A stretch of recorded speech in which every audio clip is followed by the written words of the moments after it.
إنك ميت وإنهم ميتون. وقال الله تبارك وتعالى في مقام عنا لبشر من قبلك الخلد أفإن مت فهم الخالدون.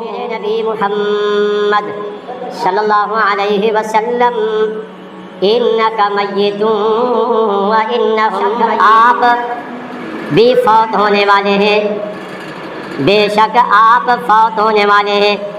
وَإِنَّهُمْ مَيِّتُونَ، اور یہ لوگ بھی فوت ہونے والے ہیں. مقام پر اللہ پاک نے ارشاد فرمایا وَمَا جَعَلْنَا لِبَشَرٍ مِّن قَبْلِكَ الْخُلْدَ، اور ہم نے آپ سے پہلے کسی بشر کو یہاں ہمیشہ رہنا نہیں بنایا ہے. أَفَإِن مِّتَّ، تو کیا اگر آپ وفات پا جائیں، فَهُمُ الْخَالِدُونَ، اور کیا یہ کافر لوگ ہمیشہ رہنے والے ہیں؟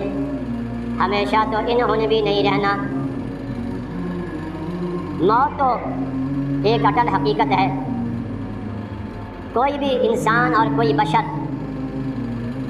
کوئی نبی ہو یا ولی، کوئی غوث قطب ابدال ہو، کوئی بھی انسان اور کوئی بھی جن دنیا میں ہمیشہ رہنے کے لیے نہیں آیا.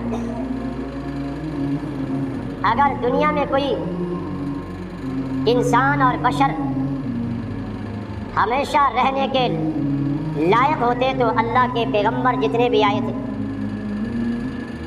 وہ ہمیشہ رہتے اور دنیا کو ہدایت کے راستے پر لاتے، اور دنیا جہاں والوں کے لیے ان کا ہمیشہ زندہ رہنا تو بہت ضروری ہے. لیکن رب العالمین کا یہ فیصلہ ہے کہ میں نے کسی بشر کو یہاں ہمیشہ رکھنا نہیں ہے.